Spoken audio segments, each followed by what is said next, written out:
I want to start with some shocking scenes I saw online yesterday of pro-Palestine protesters pushing past New York City cops to enter the Oculus at the World Trade Center site.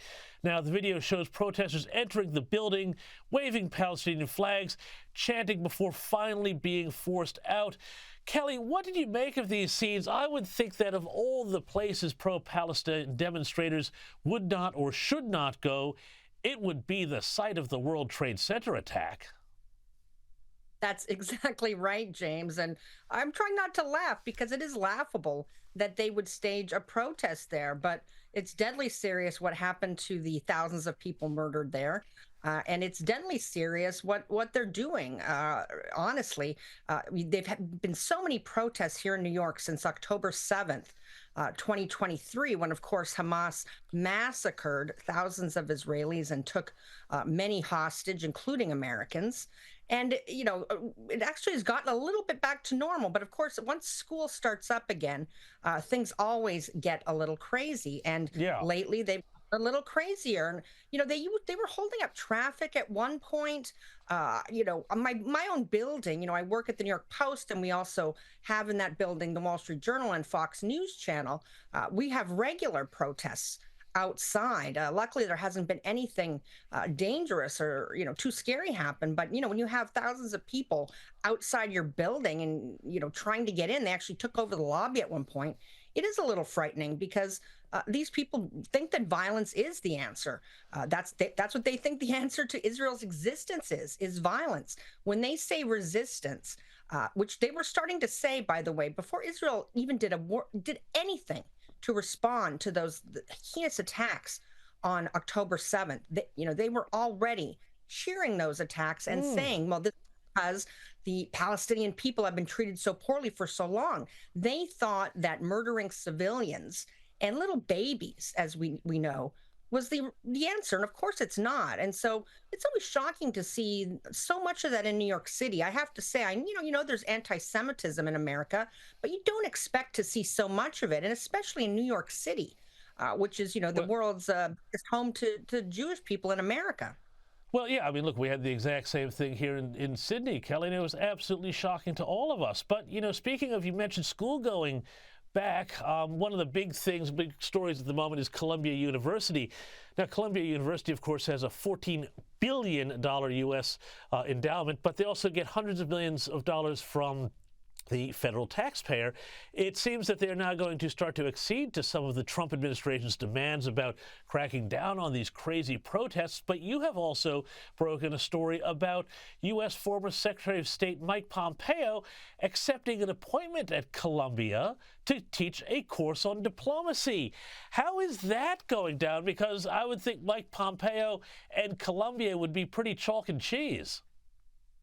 Yeah, that's the great way to put it, James. And I was lucky enough to be able to get the exclusive interview with him, the first in his Columbia office.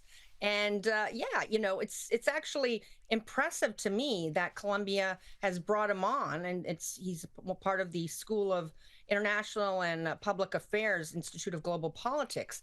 And, you know, got the likes of Hillary Clinton and other people that are guest faculty as well. And it says something that they want to bring other ideas in. And certainly Mike Pompeo has very different ideas from everyone else there at Columbia.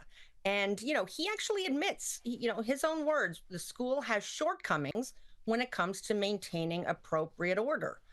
But he did not want to turn this down because he saw it as a great opportunity to get out ideas that are not normally heard on Columbia's campus. And, you know, I commend him for that. You know, he's going right into the belly of the beast.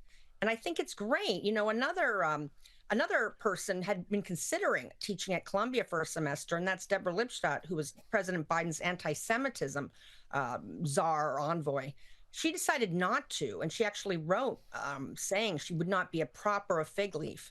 And I asked Mike Pompeo about that, and he certainly doesn't feel he's a prop or a fig leaf. And he's told me that the university has assured him that they are going to maintain order and not let the insanity we saw last year, where they took over a building, assaulted janitors.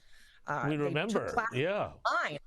I mean, it was impossible for Jewish students to feel safe, and really for anyone to get an education once you take things online. And we are seeing now, as you mentioned, James, the university is doing much better now that the president resigned last year. And I'm hearing they're close to a deal now with the Trump administration on, following anti-discrimination law, so they don't lose up to $5 billion in federal funding, but 400 Well, that's million right. cut off at first. Yeah.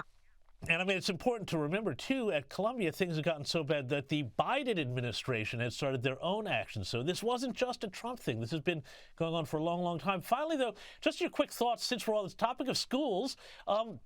President Trump is going to sign this executive order to shut down the Department of Education. What do you make of this? I reckon for America, where the schools are all managed by the states and local areas, this is a great savings of bureaucracy and probably a lot of wokeness, too. Exactly, James. I think this is a great idea.